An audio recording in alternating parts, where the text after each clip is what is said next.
Hop, admettre. Là, il faut que tu ailles en haut. Afficher. Admettre tous. Reclique admettre tous. Ouais.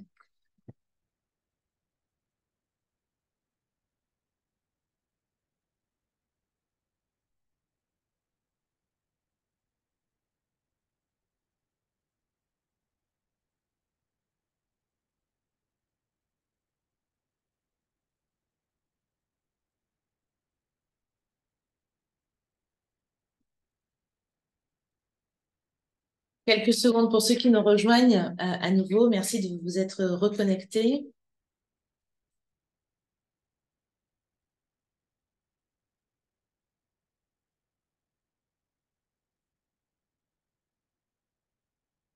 Alors, bilan d'ouverture pour la... Je reprends pour ceux qui étaient... la question qui m'a été posée. En l'état, je n'ai pas de réponse très claire parce que je ne sais pas exactement ce qu'il sait. Donc, ce que je me propose de faire, c'est de me renseigner. Et si on peut apporter des réponses, nous sommes en cours de constitution d'une zone FAQ, comme on dit, là, sur les sites internet, questions-réponses. Donc, je note cette question pour pouvoir essayer d'apporter l'élément de réponse, notamment sur le site internet. Mais en l'état, bilan d'ouverture, à part un document qui prouve que votre société est bien ouverte, avec un avis de situation de sirène, peut-être, que vous pouvez trouver sur le site internet, ou un cabis à jour de moins de 3 mois. Ça, c'est certain. Bilan d'ouverture, je n'ai pas de... C'est une question technique sur le... Comment vous transmettre les pièces lourdes jointes, plan archi? Alors, car elles ne passent pas par mail. Donc, ce qu'il est conseillé de faire, les premiers projets qu'on a reçus, les premiers dossiers, en fait, quand vous faites une candidature, vous nous envoyez un lien WeTransfer. On sait qu'on a 8 jours pour le télécharger. Ça reste vraiment le plus simple, le plus fiable. Envoyez-nous en réponse au mail. Veuillez trouver ci-joint notre candidature. Et je vous invite aussi à organiser vos réponses par numéro de dossier avec les pièces jointes à chaque fois. Le lien WeTransfer, vous téléchargez l'ensemble de vos pièces, tout organisé. Ensuite, on récupère l'ensemble de vos pièces. Beaucoup plus simple de faire un lien WeTransfer. Alors, donc, je disais de bien porter attention sur ces notions de principe d'éco-conditionnalité, puisque dans ce principe-là, vous allez voir, on va voir ensemble que dans la grille de notation, il y a des points qui sont attribués. Et je vous rappelle que pour pouvoir passer la phase du comité de sélection, il faut avoir plus de 10 sur 20. Le plafond de l'aide, c'est pas le plafond de l'investissement. Le plafond de l'aide FEDER attribué par projet est d'un montant maximum de 1,5 million d'euros. C'est le plafond de l'aide FEDER. C'est pas le plafond de l'investissement. Donc, si votre projet fait 10 millions d'euros ou en fait 5 millions, ça ne changera rien puisque ça sera de toute façon plafonné à 1,5 million. En revanche, pour les projets qui sont moindres, en dessous d'1,5 million, on applique le principe de 30% maximum d'aide FEDER. Donc, si votre projet est à hauteur de 500 000 euros et que vous avez 500 000 euros de dépenses éligibles au FEDER, on prendra 30% de 500 000 euros. Si vous avez un projet à 5 millions d'euros ou 6 millions d'euros, oui, c'est ça. De toute façon, vous mettrez le montant maximum forfaitaire de 1,5 million d'euros. Que ça ne représentera pas 30%, certes. Donc, ça sera à vous à nous mettre le pourcentage que ça représentera, mais ça sera de toute façon forfaitisé. Au niveau du contenu, donc je répète, on a le formulaire de demande de subvention qu'il faut que vous nous envoyiez. Je vous invite à nous rajouter également des business plans ou les bureaux d'études ou les architectes qui vous ont déjà donné les avant-projets, ce genre de choses. Mais également de donner un compte de résultat, un plan de trésorerie pour montrer comment votre projet va être pérenne et rentable. La liste de partenaires, si jamais potentiellement vous pourriez en avoir, je répète, mais des partenaires locaux, ça, il n'y a aucun problème. Vous devez nous remplir aussi le plan de financement, qui est le tableau normalement Excel, et donc vous indiquez bien effectivement sur la ligne Union européenne FEDER le fameux montant. Et le tableau d'indicateur, on l'a déjà donné. Et puis, on vous a mis à la fin de l'appel à projet une attestation sur l'honneur en matière de respect des principes horizontaux. Donc là, je vais un petit peu le reprendre. Donc, je répète, la clôture de l'appel à projet, c'est au 30 novembre, effectivement. Et puis, il faut penser à nous bien maîtriser la justification de la maîtrise foncière. Alors, la maîtrise foncière, il y a deux façons de pouvoir le prouver. Un, c'est vous avez votre titre de propriété ou le permis de construire déposé obtenu, ça c'en est un, ou un bail que vous avez signé, ou un bail à construction. Donc, tous ces documents sont tout à fait valables. La seule chose, si vous avez une demande en cours, vous nous l'indiquez. Permis de construire en cours, en attente d'obtention 2, simplement nous montrer que vous avez fait la démarche, hein, la preuve de la demande du permis de construire. Voilà, à ce stade, il faut nous démontrer votre bonne foi sur que vous avez entamé, en tout cas, les démarches. Après, donc, les dossiers sont à poser de format numérique, pas de format papier, sur le site, sur l'adresse l.animation@europe-mayotte.yt. Et vous précisez dans l'objet de votre réponse à email, réponse à l'appel à projet, développement commercial des PME 1.3.2. Donc, à ce moment-là, normalement, une attestation de dépôt vous sera renvoyée effectivement par le GIP qui atteste bien qu'on a reçu votre dossier, mais c'est pas pour ça que ça précise que vous allez être financé. Et ensuite, attention, les dossiers qui sont présentés hors délai ne seront pas pris en compte dans l'appel à projet. C'est l'adresse contact, c'est ça? Non, c'est pas l'adresse contact, c'est l'adresse l.animation@europe-mayotte.yt. Alors, pour les différents critères, je vous ai dit tout à l'heure que l'ensemble des projets, quand on va les recevoir, on a une grille d'analyse, en fait, qui va vous attribuer des plans. Donc, elle est décomposée en 5 blocs, 5 paramètres. On va regarder, est-ce que votre projet répond aux critères du PO, clairement. Donc, là, dans ces objectifs attendus, on va regarder, et donc c'est décrit dans le petit tableau qu'on va voir. Ensuite, les principes de l'éco-conditionnalité. Et là, simplement, dans le tableau d'analyse, on va regarder si votre projet, il y répond en partie, en totalité ou aucunement. Et à chaque fois, ça vous attribue un point entre 0 et 3, tout simplement. Ou, voilà, 3, c'est le maximum, plus. Ensuite, si vous respectez les principes relatifs aux principes horizontaux, alors ces principes horizontaux sont simples hein, et ils s'appliquent sur l'ensemble des territoires européens, même pas qu'à Mayotte et même pas qu'en France, mais l'ensemble des 27 pays. En fait, l'Union européenne souhaite que tout projet sur lequel elle investit de l'argent respecte le principe de l'égalité des genres, l'égalité homme-femme, la non-discrimination, l'égalité des chances et le développement durable, de manière transversale, automatique. Et donc, pour être soutenu, il y a 2 façons. Vous devez démontrer qu'à un moment ou à un autre, votre projet concourt au maintien de ces objectifs-là, de ces principes-là. Soit de manière complètement directe, c'est-à-dire que c'est l'objet même de votre projet ou de l'un de ces objets, vous répondez à ces thématiques, ou alors de manière indirecte, c'est-à-dire que ce n'est pas dans le cœur de votre projet, ces principes horizontaux de développement durable, mais que dans le contexte général de qui vous êtes, vous, la structure de votre organisation ou du projet, vous y contribuez faiblement, moyennement ou très fortement. Donc, si c'est faiblement, n'ayez pas peur de nous dire c'est faiblement. On préfère avoir un porteur de projet honnête et qui assume clairement, faiblement sur ce sujet-là, fortement. L'essentiel, c'est d'avoir de l'équilibre et qu'on voit que les principes sont respectés de toute façon. Ensuite, dans le 4e bloc, on évaluera la qualité technique de votre projet, c'est-à-dire là vraiment au sens de la faisabilité, êtes-vous crédible? Attention, dans ces paramètres-là, il y a aussi la notion qu'on va regarder, c'est la compatibilité entre votre projet et vous. Êtes-vous réellement en mesure de réaliser ce projet? C'est pour ça où là, on vérifiera la genèse de l'entreprise, l'expérience, l'antériorité, est-ce la première fois? Et selon l'envergure du projet, avez-vous réellement les moyens de pouvoir le réaliser?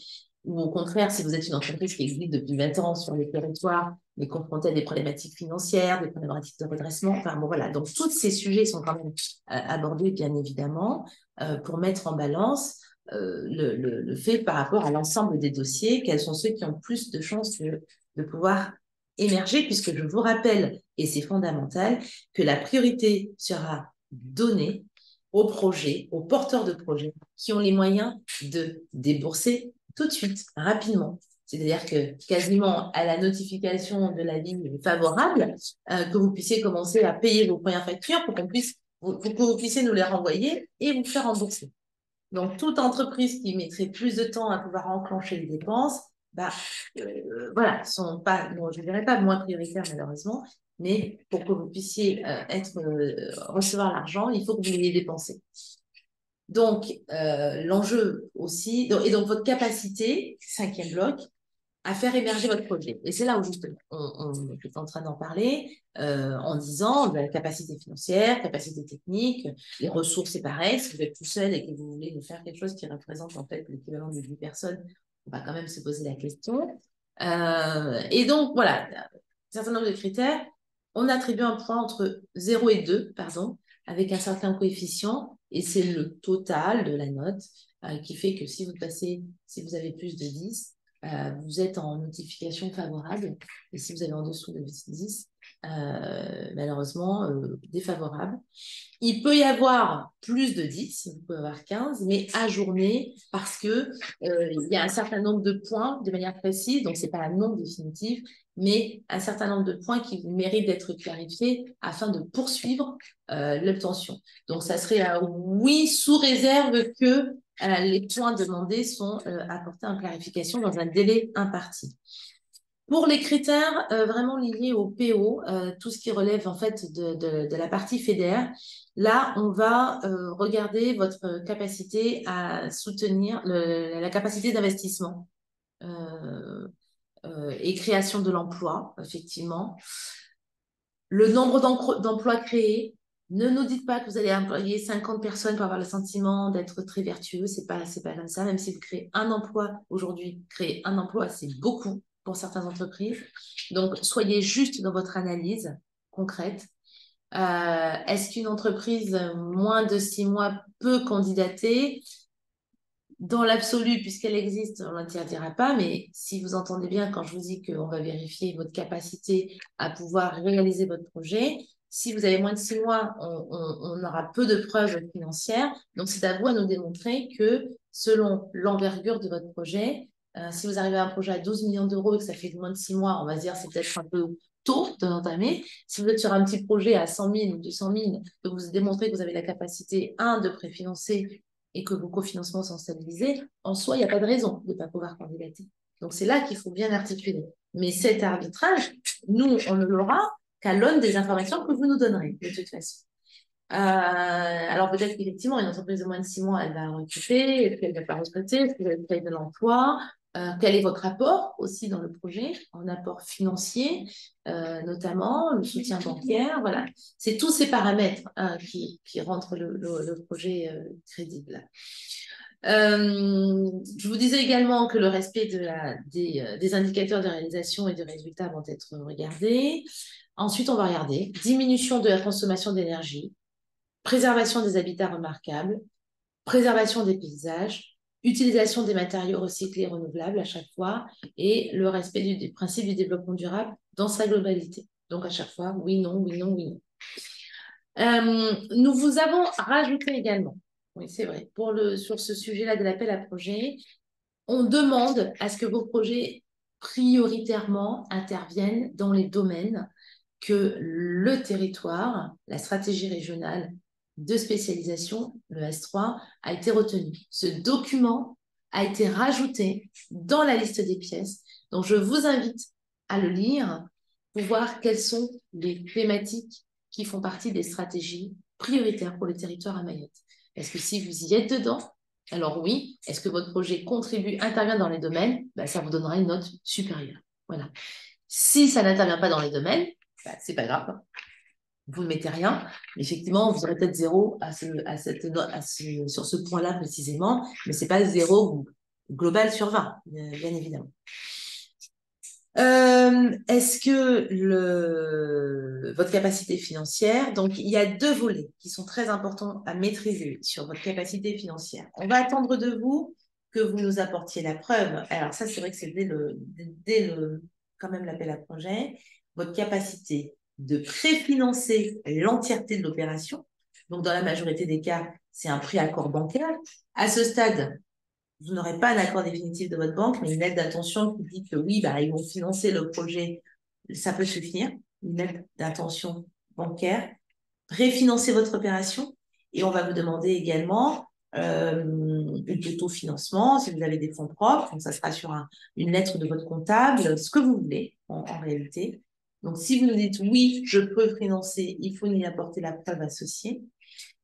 Préfinancement et le cofinancement. Si vous faites des demandes complémentaires de type ADEME, type des conseils départementaux, type État, préfecture, enfin, peu importe d'ailleurs, il faut nous démontrer la preuve que vous avez soit déposé quelque chose, faire une lettre de dépôt, ou même eu déjà une notification, c'est encore mieux, favorable. Si elle est défavorable, c'est pas la peine de la mettre. Donc, notification ou demande en cours, ou voilà. Donc, ce sont deux aspects qu'il faut arriver à nous démontrer sur la solidité financière. Préfinancement de l'entièreté de votre opération et cofinancement, les financements complémentaires au FEDER. Les moyens humains, ça, généralement dans le tableau, c'est bien mis. Attention, on ne finance pas les fonctions, ce que l'on considère comme des fonctions support. Donc, le directeur de l'entreprise qui n'a pas son temps dédié aujourd'hui, on ne financera que les charges de mission ou les ressources dédiées à 100% sur le projet. Avec preuve d'un contrat de travail et d'une lettre d'admission essentielle. Donc, voilà, les avis stabilisés. Et on va aussi noter la maturité du projet, donc la maîtrise foncière et les devis stabilisés. Donc, sur 50 candidatures qu'on va recevoir, seront retenus en tout cas une note un peu plus importante, effectivement supérieure, tous les projets qui ont été capables de nous apporter les 3 devis, contrairement à celui qui nous en apportera qu'un et qui nous dira ben, j'attends les 2 autres. Forcément, c'est moins mature parce qu'on ne sait pas. Donc, ça veut dire que votre plan de financement n'est pas stabilisé. Pareil pour la maîtrise foncière, entre celui qui attend son permis de construire et de celui qui l'a, eh ben, forcément celui qui l'a aura une note un peu plus importante. Voilà, donc en toute transparence, voilà, je vous dis comment un peu ça va se passer. Et la grille, vous l'avez, c'est la page, entre la page 11 et la page 12 de cet appel à projet. Ça fera partie, ce sont sur ces aspects que est analysé votre dossier. Ça vous fait une note finale qui est rapportée ensuite sur 20. Et c'est cette note qui détermine, oui ou non, si vous êtes retenu. Donc, voilà un petit peu pour les différentes questions, les différents points qui sont importants. Et je répète, n'allez pas sur Synergie nous déposer votre dossier. Ce n'est pas à ce stade. C'est uniquement ceux qui auront retenu des notifications d'avis favorables qui seront amenés à déposer sur la plateforme Synergie le dossier dans son entièreté avec en plus les pièces justificatives. Donc, plus tôt vous les aviez, mieux c'est.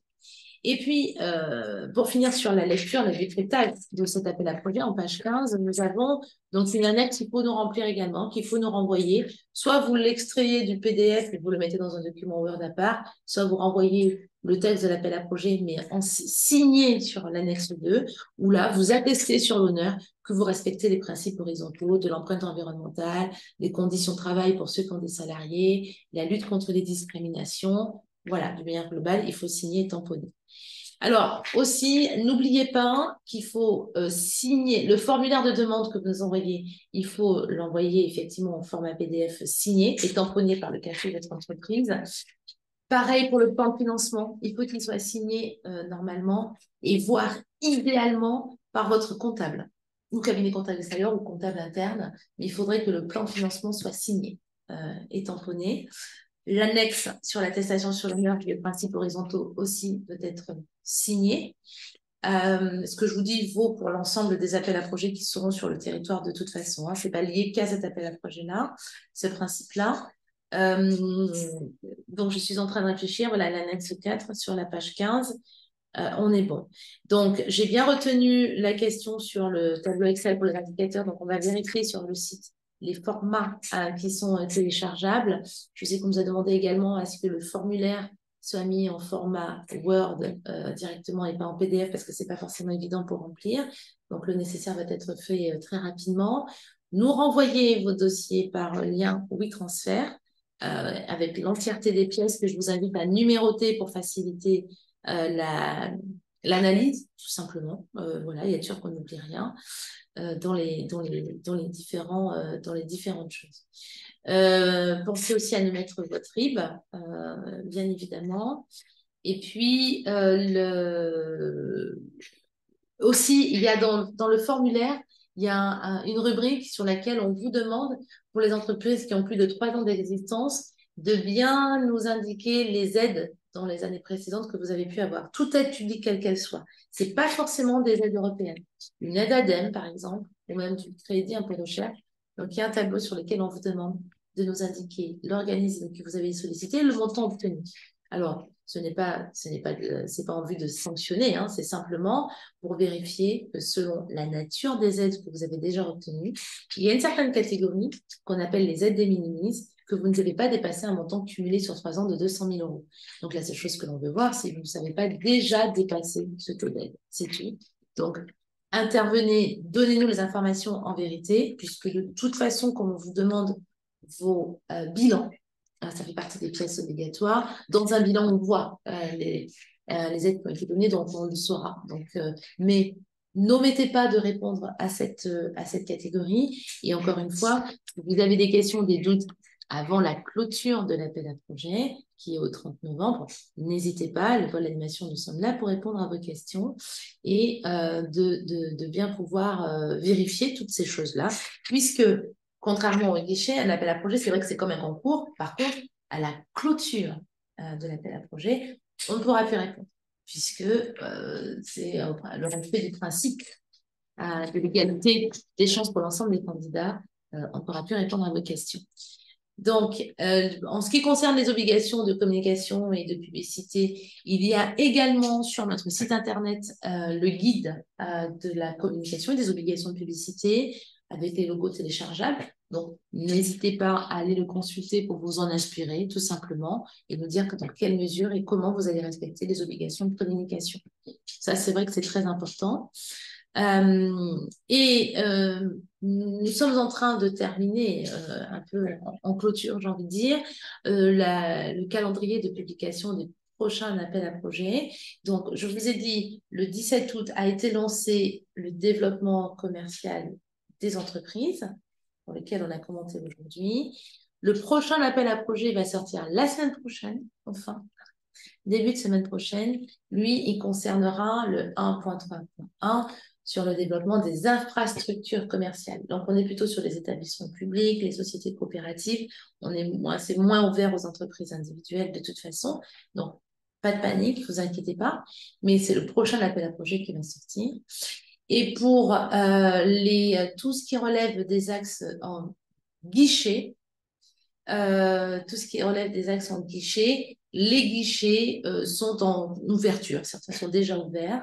Donc, si vous considérez que vos projets, encore une fois, à la lecture des fiches actions, rentreraient dans un guichet, il faut rentrer en contact avec nous pour vérifier si c'est bien le cas. Et si c'est bien le cas, qu'on vous accompagne jusqu'au dépôt du guichet. Puisque si vous déposez tout seul sur Synergie un projet en dehors de l'appel à projet qui relève du guichet et dans lequel nous n'avons pas d'existence, votre dossier ne sera pas instruit. Donc, c'est important de revenir vers nous et de vérifier. Vous connaissez aujourd'hui maintenant notre adresse mail.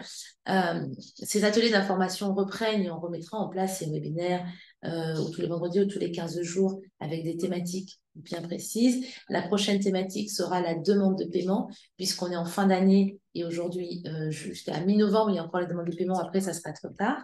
Donc, du coup, on aura encore ces thématiques.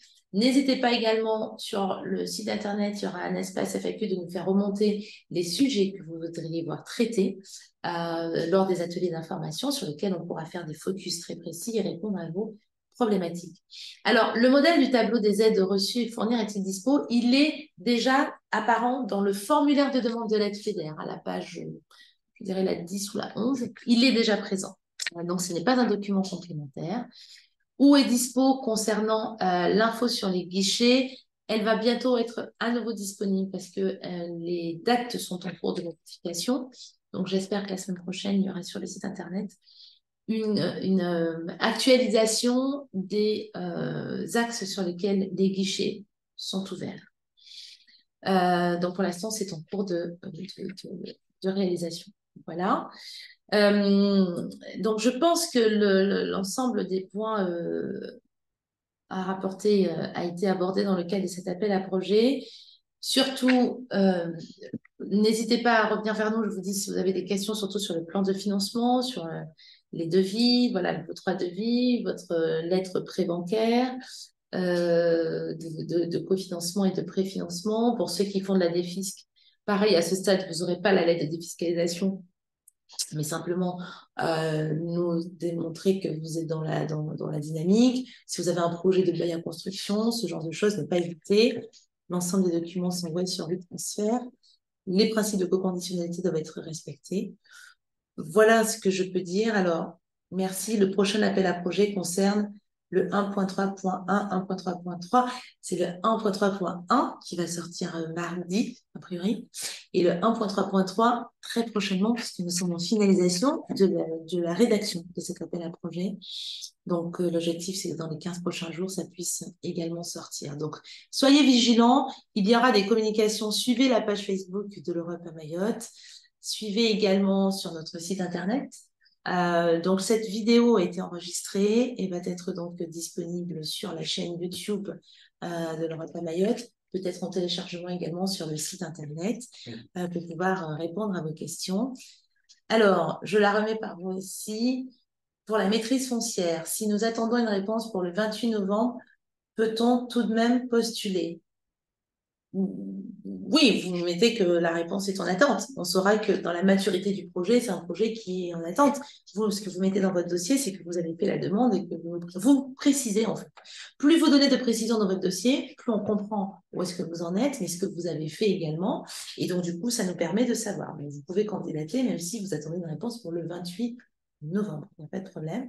Après, vous avez jusqu'au 30 novembre, vous avez 2 jours. Donc, si votre dossier est entièrement prêt et que vous avez la réponse le 28 matin à 8 h, vous pouvez déposer votre dossier FEDER le 28 novembre à 9 h. Je dis ça un peu en rigolant. Le 28, vous avez presque encore le temps, 2 jours pour déposer votre dossier.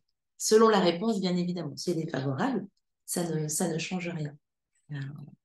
Sans aucun problème. En tout cas, je tenais à vous remercier pour être... Est-ce que vous avez encore une dernière question? On a un petit peu dépassé le temps imparti, mais...